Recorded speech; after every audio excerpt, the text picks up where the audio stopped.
सभी भक्तजनों को जय श्री कृष्ण। श्री सुखदेव जी कहते हैं, परीक्षित, सातवत के पुत्र अंधक के 4 पुत्र हुए, कूकर, भजमान, शुचि और कंबल भाई। उनमें कूकर का पुत्र बहिन, बहिन का विलोमा, विलोमा का कपोतरोमा और कपोतरोमा का अनु हुआ। तुम्बरु गंधर्व के साथ अनु की बड़ी मित्रता थी। अनु का पुत्र अंधक, अंधक का दुदंबी, दुदंबी का आरिद्योत, आरिद्योत का पुनवरसु और पुनवरसु के आहुक नामक एक पुत्र तथा आहुकी नाम की एक कन्या हुई। आहुक के 2 पुत्र हुए, देवक और उग्रसेन। देवक के 4 पुत्र हुए, देववान, उपदेव, सुदेव और देवव्रधन। इनकी 7 बहनें भी थी, धृत, देवा, शांति देवा, उपदेवा, श्रीदेवा, देवर्श्रिता, सहदेवा और देवकी। वसुदेव जी ने इन सब के साथ विवाह किया था।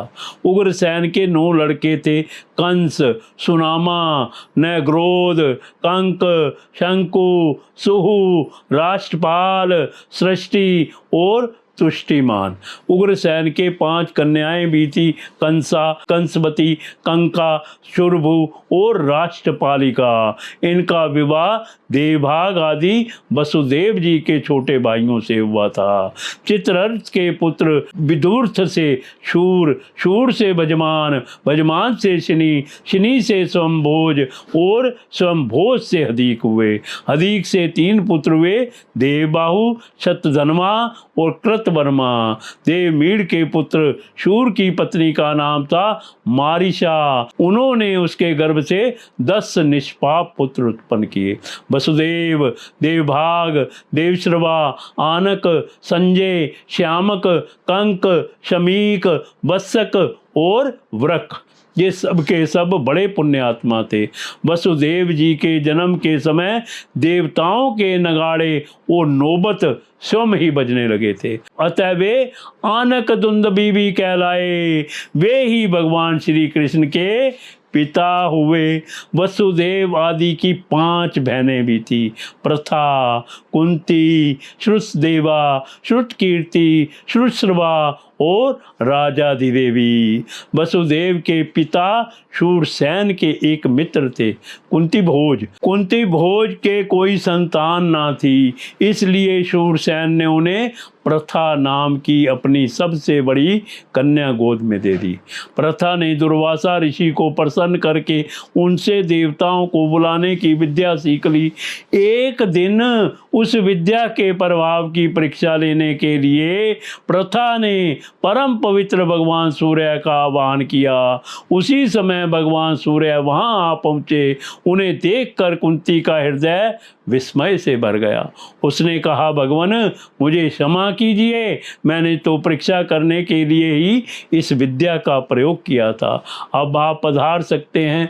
सूर्यदेव ने कहा, देवी मेरा दर्शन निष्फल नहीं हो सकता, इसलिए हे सुंदरी, अब मैं तुझसे एक पुत्र उत्पन्न करना चाहता हूँ। हाँ, अवश्य ही तुम्हारी योनि दूषित ना हो, इसका उपाय मैं कर दूंगा। यह कहकर भगवान सूर्य ने गर्भ स्थापित कर दिया और इसके बाद वे स्वर्ग चले गए। उसी समय उससे एक बड़ा सुंदर एवं तेजस्वी शिशु उत्पन्न हुआ। वह देखने में दूसरे सूर्य के समान जान पड़ता था।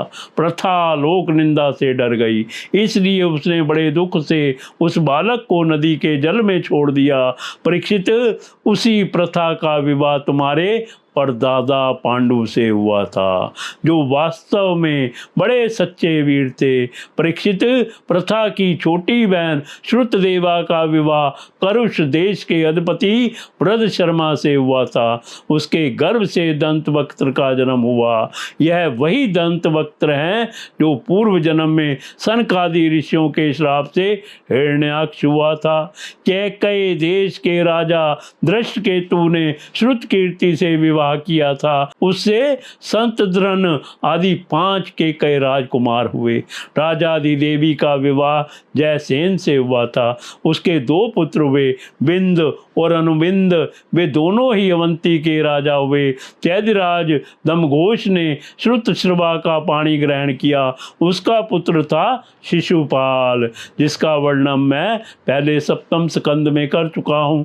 वसुदेव जी के भाइयों में से देवभाग की पत्नी कंसा के गर्भ से 2 पुत्र हुए, चित्रकेतु और बृहदबल।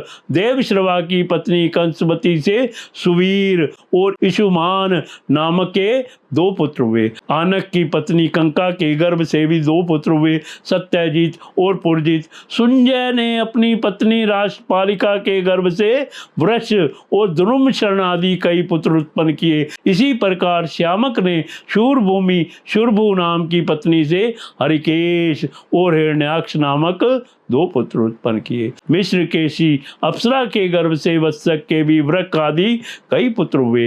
वृक ने दुर्वासी के गर्भ से तक्ष, पुष्क और शाल आदि कई पुत्र उत्पन्न किए। शमीक की पत्नी सुदामिनी ने भी सुमित्र और अर्जुन पाल आदि कई बालक उत्पन्न किए। कंक की पत्नी कणिका के गर्भ से 2 पुत्र हुए, श्रतधाम और जय।